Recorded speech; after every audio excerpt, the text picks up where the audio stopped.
오늘은 민주당의 유은혜 의원님을 찾아뵙습니다. 여기 오기 전에 어떤 의원님께서 강성이 아닌 민주당이라는 걸 얼굴로 표현하시는 그런 분이라고 소개받았는데.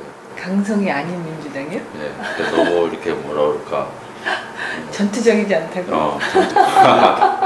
뭐 얼굴로 증명한다기보다는 약간 미소나 뭐 그런 걸로 증명한다고 얘기하는 게 맞겠네요. 아유, 고맙습니다. 네. 제가 선거할 때 공약이 저희 당에서도 이제 경제민주화가 공약이었습니다만 개인적으로도 대다수 서민들이 먹고 사는 문제를 정치에서 함께 해결하겠다 이런 약속을 많이 했었는데요.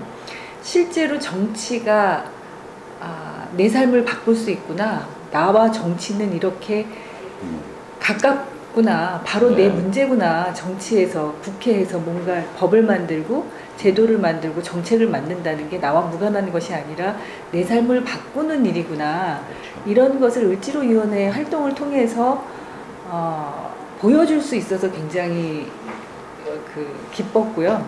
굉장히 많이 부족하지만 저희가 그런 하나하나의 그 실천과 또 저희에게 이 을의 입장에서 저희와 함께 소통하고 있는 분들의 서로 손잡고 하나가 돼서 이런 문제들을 해결하고 내 삶을 바꾸고, 그래서 궁극적으로 우리 사회를 좀 더 공정하고 평등한 이런 사회로 바꿔나가는 그런 그 출발이랄까요?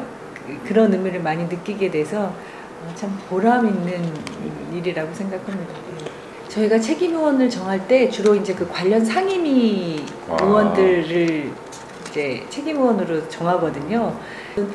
이제 교육, 문화체육, 관광위원회가 제 상임이라서 지금 교보문고나 또 그 국악 강사 문제는 이게 사실은 어떤 업체에서 가불관계라기보다도 문화예술 강사 문제는 교육부에서 보장했었던, 이렇게 계획을 해서 이렇게 추진하겠다고 해서 국악 강사들이 수업도 나갔고 또 국악 강사로서 또 준비도 했었고 이런 분들이 이게 이제 그 물거품 되게 된 거예요. 그러면은 뭔가 국악의 어떤 이제 대학이나 이런 데서 국악에 좀 그렇죠. 넓히려고 했는데 아니, 대학이 아니고요.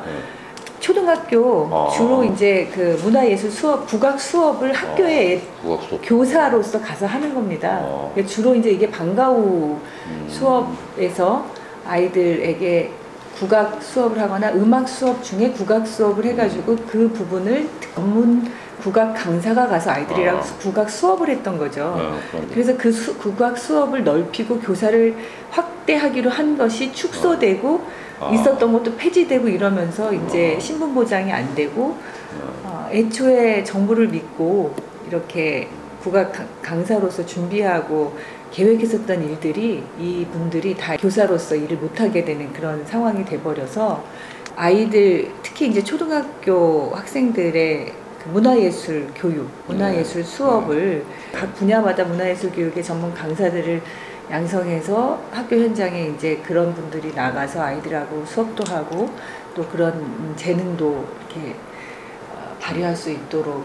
일종의 말하자면 IQ보다 EQ가 더 중요한 세상을 만드는 그러니까 문화예술 교육이라는 게 아이들의 어려서부터의 그런 감성과 감수성 또 상상력 이런 것들을 창의적으로 이렇게 개발시킬 수 있도록 하는, 저는 굉장히 중요한 교육이라고 생각하거든요. 그래서 학교 현장에서 문화예술 교육이 인문학까지를 포함해서 아이들에게 어떻게 되느냐가 사실은 인성교육이 뭐 다른 여러 가지 있겠습니다만 함께하고 어울려서 하고 또 창의적으로 하고 정답을 찾는 게 아니라 나만의 그런 생각을 할 수 있고 그것을 당당하게 이야기할 수 있고 함께 나눌 수 있고, 그래서 어떤 작품을 만들어서 자기가 또 사람들에게 어떤 뭔가 이렇게 사람들 앞에 서서 공연이라는 것도 좀 해볼 수 있고 뭐 이런 전 과정이 저는 굉장히 중요한 교육이기 때문에 그런 것을 전담할 수 있는 강사를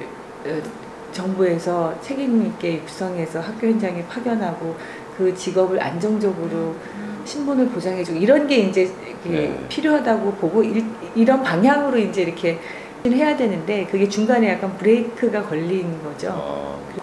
이거는 결국에 이분들의 이제 일자리 문제와 더불어서 우리 교육 네. 정책에도 네. 관련이 있는 거네요. 그래서 단기적으로는 이제 강사만이 아니라 다양한 분야의 다양한 교사분들이 다 비슷하게 이렇게 네. 처지에 있고 이게 넓혀지면 지금 학교 비정규직이나 이런 문제하고도 이제 큰 틀에서 보면 같은 문제라고 볼 수 있기 때문에 비정규직, 그 중에서도 학교 비정규직, 그 중에서도 또 이제 의뢰 신문고에 접수된 이 국악 강사의 신분과 이제 안전한 일자리 이런 문제까지 이제 저희가 이렇게 해결해야 되는 거죠.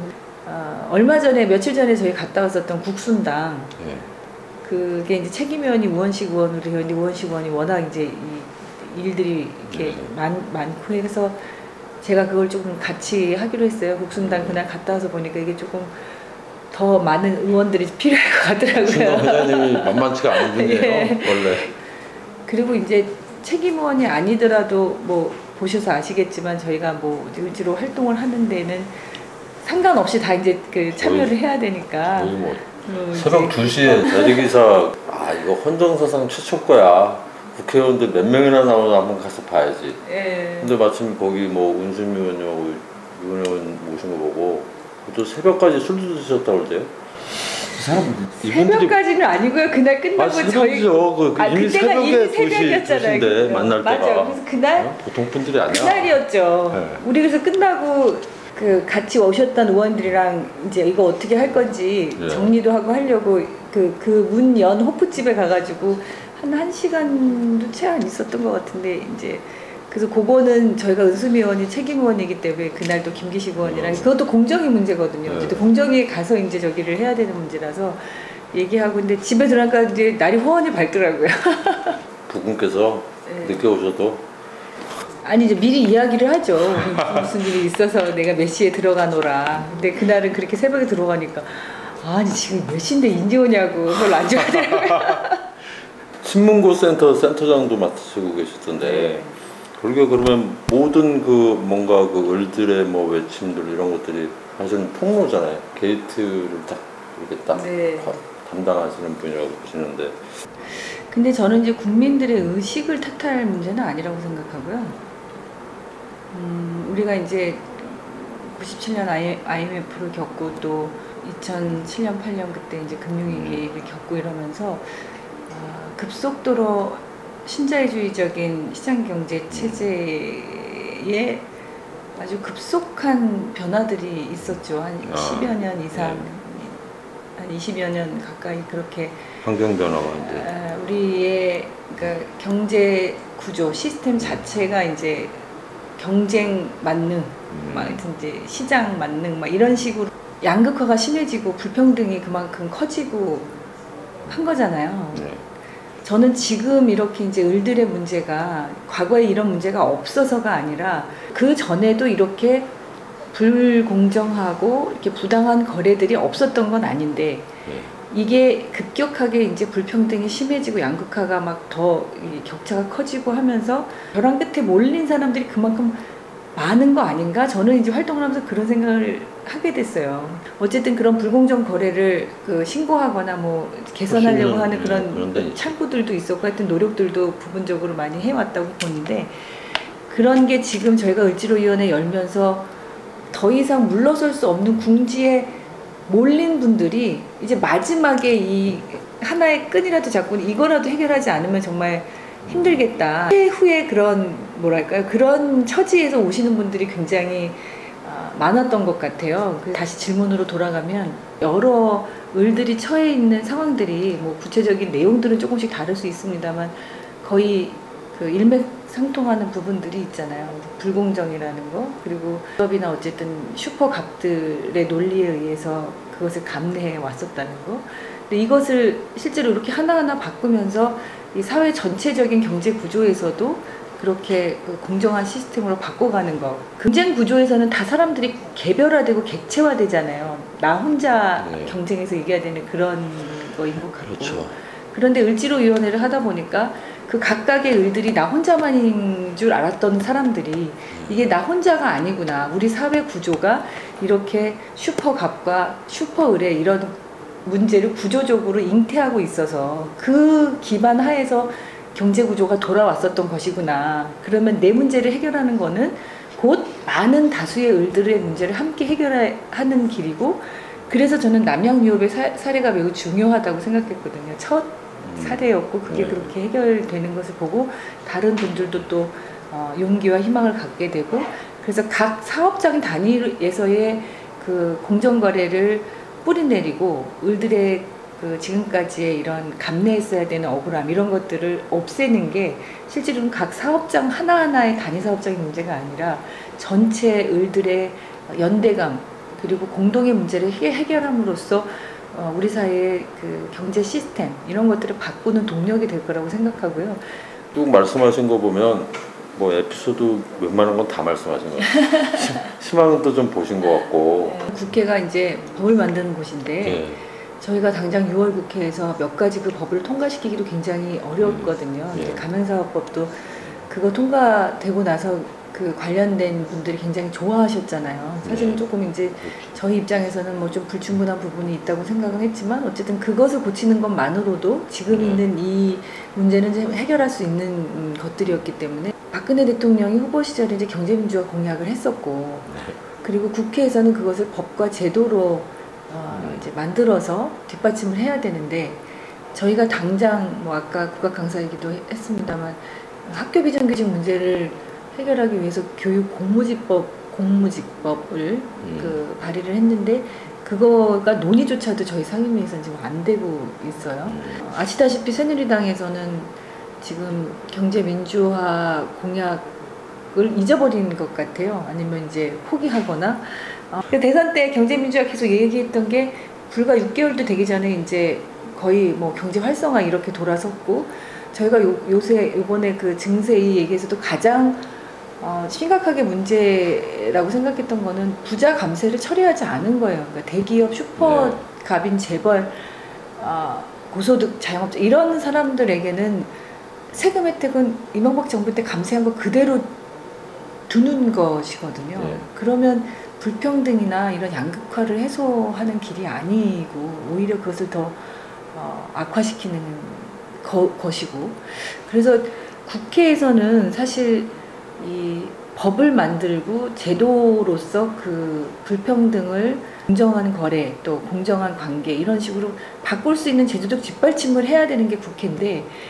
그것이 이제 각 상임위에서 구체적으로 토론하고 논의해서 법으로 만들어져야 되는데 그 과정 자체가 굉장히 요원하죠. 그러니까 이게 국회에서 이번 정기국회에서 그럼 우리가 을을 위한 입법 몇 개를 저희가 6월 달에도 32개인가 이제 그 잡아놨다가 4개 4개도 이제 못했는데 그렇게 보면 정기국회 내에서도 그 을을 위한 입법을 뭘 하겠다고 약속을 해도 사실은 저희 민주당 혼자만의 힘으로 할 수 있는 게 아니기 때문에 굉장히 그런 어떨 때 보면 굉장히 벽에 부딪히는 느낌 같은 것들을 많이 받고 그저께 그 대리기사 같은 이제 그런 모임에 갈 때요 새누리당 의원들 좀 초청을 하시지 그랬어요.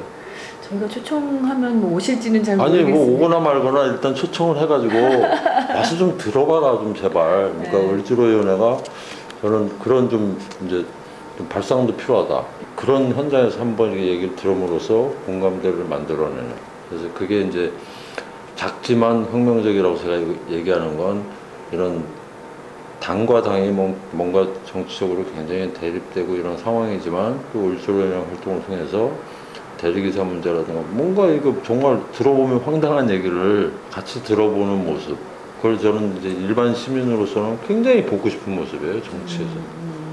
뭐 그럴 수 있겠네요. 저희가 네. 뭐 현장에 가거나 할 때 관련 상임위에 새누리당 의원들도 함께 뭐 한번 가서 필요하면 들어보시자. 뭐 저기 국정감사 기간이라도 뭐 같이 움직일 때라도 현장 방문이나 이런 걸 그렇게 하면 뭐 말씀하셨듯이 새로운 발상으로 접근할 수 있는 그리고 부분이 있을 거라고 생각합니다. 잘하면 발목 잡혀가지고 입법하는데 할 수 없이 찍어야 되는. 그래서 뭔가 그런 것도 필요할 것 같은데요. 그냥 그 부분만 마무리를 제가 그냥 드리고 싶은 말씀을 드리자면 네. 이제 그래서 국회에서 그런 입법을 하고 제도를 만드는 게 꼭 필요한데 제가 최근에 이제 국정원 문제를 바라보면서 국정원 사건도 사실은 그 선거 때 그런 모든 민주주의적 절차나 과정이나 이런 것들은 이제 다 무시하거나 생략된 채로 진행돼 와서 지금 이게 문제가 되는 거잖아요. 그래서 제가 이제 요새 그런 생각을 많이 하고 그런 이야기를 여기저기 이제 만나는 분들한테마다 같이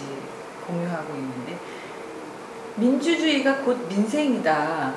민생을 지키는 길이 곧 민주주의를 지키는 길이라고 생각해요. 그러니까 지금 이런 을들의 불공정하고 불평등한 관계도 사실은 계약서 자체가 민주주의적으로, 그러니까 그렇죠. 서로 그 토론하고 의견을 듣고 상호간에 이런 게 문제가 있으면 공유해서 풀고 이런 그 민주주의적인 기본적인 절차나 의식이나 이런 것들이 있다고 하면은 사실은 이런 문제가 없었죠.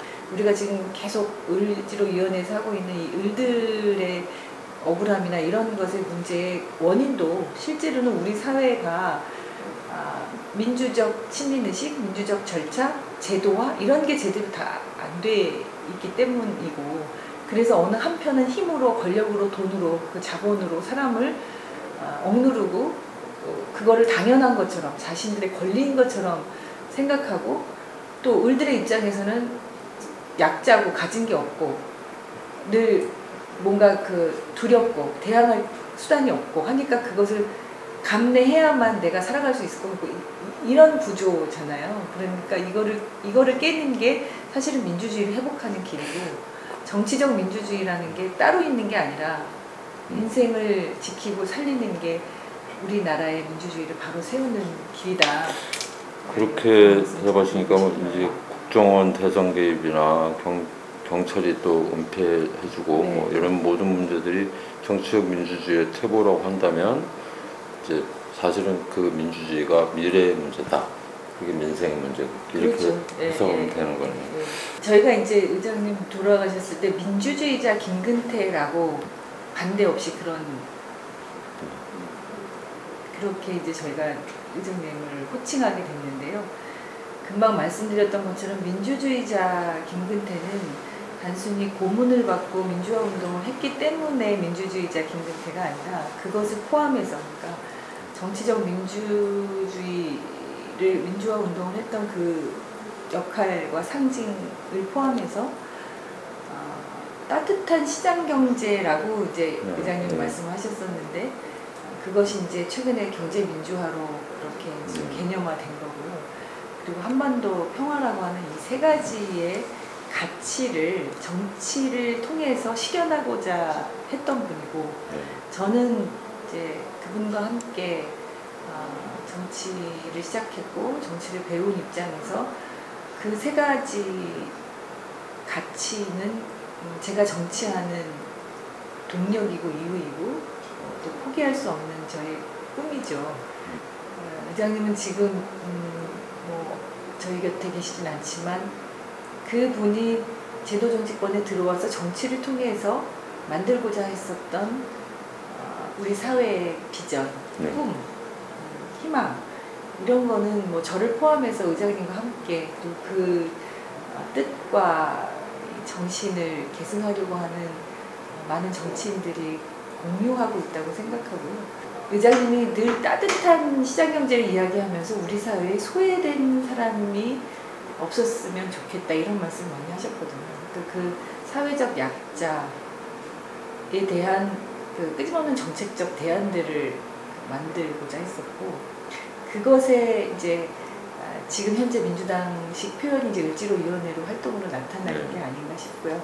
비판 많이 받는 민주당, 그리고 뭔가 정체성이 불분명한 것 같은 민주당, 이런 국민적 시각들도 있는데 그런 것들을 좀 불식시키고 실제로 서민 대다수 사회적 약자들과 함께 꿈과 희망을 나누는 민주당으로, 그런 정치인으로 거듭나는데 저는 을지로위원회 굉장히 의미 있는 활동을 할 수 있을 거라고 생각합니다. 결국에 이제 을지로위원회의 활동과 이런 것의 저변에는 김근태 회장의 평소의 그렇죠. 생각이 이제 말하자면 결국에 씨앗이 계셨더라면 굉장히 크게 격려를 해주셨을 거고요. 현장 같은 거 갈 때도 아마 부분적으로는 또 와서 관심도 같이 가져주셨을 것 같고요. 그러니까 우원식 의원님도 그렇고 뭐 을지로위원회에서 활동하고 있는 열심히 활동하는 많은 의원들이 함께 그런 저변에 네. 저희의 그 역할과 이런 거를 그렇게 생각하고 있을 것 같아요. 그 말씀 들으니까 부장님 이렇게 웃던 모습이 쫙. 자, 오랜 시간 저희 응해 주셔서 감사합니다. 아유 고맙습니다. 네. 또 이렇게.